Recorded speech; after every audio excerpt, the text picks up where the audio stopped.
अमोल नागपुर के स्कूल में 10वीं की पढ़ाई कर रहा था और उसी वक्त स्कूल में सभी टीचर्स ने बच्चों को स्कूल ट्रिप पर ले जाने का प्लान बनाया था ताकि उन्हें कुछ दिन पढ़ाई का टेंशन कम हो जाए। सभी बच्चे इस बात से बहुत ज़्यादा खुश थे और अमोल भी। अगले ही दिन वो सभी स्कूल की बस से बाहर घूमने के लिए निकल जाते हैं। सभी बच्चे बहुत ज़्यादा खुश थे। वो सभी नाचते गाते हुए ट्रिप का आनंद ले रहे थे। अमोल और उसका जिगरी दोस्त साहिल भी बहुत खुश थे। अब रात होने को आई थी और बस ड्राइवर की तबीयत अचानक से खराब हो जाने की वजह से उन्हें किसी नज़दीकी जगह रुकना ज़रूरी हो गया था। वो सभी रुकने के बारे में सोच ही रहे थे कि सामने उन्हें एक होटल नजर आता है, तो सभी आज की रात इसी जगह रुकने का इंतजाम करते हैं। उस होटल में एक बूढ़ा आदमी ही रहता था जो कि उस होटल का मालिक था। वो हमें आते समय ही बताता है कि इस जगह रात में बहुत सारे जंगली जानवर घूमते हैं, तो तुम में से कोई भी आधी रात होने के बाद होटल से बाहर नहीं जाएगा।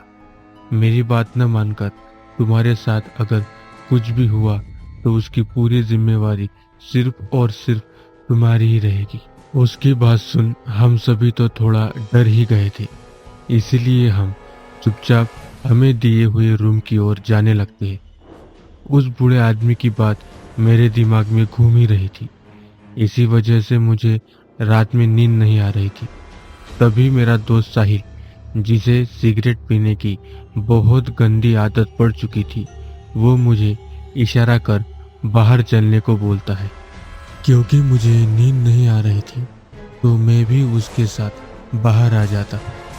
हम हमारी स्कूल बस के पास आकर खड़े हो जाते हैं। साहिल, जो कि सिगरेट पी रहा था, सुनसान रात जहाँ पर सिर्फ हम दोनों, दूर से जंगली जानवरों की आवाज आ रही थी। तभी साहिल उसे झाड़ियों की तरफ से कुछ आवाज सुनाई देती है। हमारे सामने एक औरत जो कि सफेद कलर की साड़ी पहनकर खड़ी थी। उसका चेहरा साड़ी के पल्लू से पूरी तरह ढका हुआ था। वो हमारी तरफ आकर साहिल के सामने खड़ी हो जाती है। हम दोनों बहुत ज़्यादा हैरान थे। तभी वो औरत हमसे मदद मांगती है। वो हमें कहती है कि उसका बच्चा घर में अकेला है और उसे बहुत भूख लगी है। तुम्हारे पास अगर कुछ खाने को हो तो मुझे चाहिए। साहिल उस औरत को मना कर बोलता है कि हमारे पास आपको देने के लिए कुछ भी नहीं है, हमें माफ़ कीजिएगा। लेकिन वो औरत फिर भी हमसे वो खाना मांग रही थी। अब साहिल भी बहुत गुस्से में उसे कहता है कि चली जाओ यहाँ से। मैंने कहा ना, मेरे पास तुम्हें देने के लिए कुछ भी नहीं है, पागल औरत। जैसे ही साहिल उसे फिर से मना करता है, वो औरत साहिल को एक हाथ से हवा में उठा लेती है और जोर जोर से चीखती है। अब उसका चेहरा भी नजर आ रहा था। उसका चेहरा बहुत ज़्यादा भयानक था। इससे ज़्यादा भयानक चेहरा मैंने अपनी ज़िंदगी में कभी नहीं देखा था।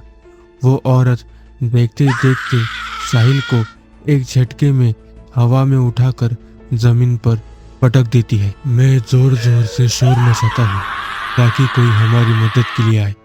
मैं अपनी आंखों से देख रहा था कि वो चुड़ैल साहिल को घसीट कर ले जा रही थी। मेरी हिम्मत नहीं हो रही थी कि मैं कुछ कर सकूं। तभी पीछे से मदद के लिए मेरे स्कूल के टीचर्स आते हैं और साथ में होटल का मालिक भी था। लेकिन जब तक वो आ सके तब तक वो चुड़ैल साहिल को जंगल के अंदर लेकर जा चुकी थी। मैं उन्हें सब बताता हूँ। वो सभी मेरे साथ साहिल को ढूंढने लगते हैं। मैं भगवान से साहिल ठीक हो यही दुआ मांग रहा था। थोड़ी देर बाद हमें साहिल सामने गिरा पड़ा नजर आता है। वो जिंदा था लेकिन उस समय बेहोश था। उसे उठाकर होटल में वापस लेकर जाते हैं। वो औरत कौन थी हमें कुछ भी नहीं पता। मैं अपनी जिंदगी में इस बात को कभी भी भूल नहीं सकता।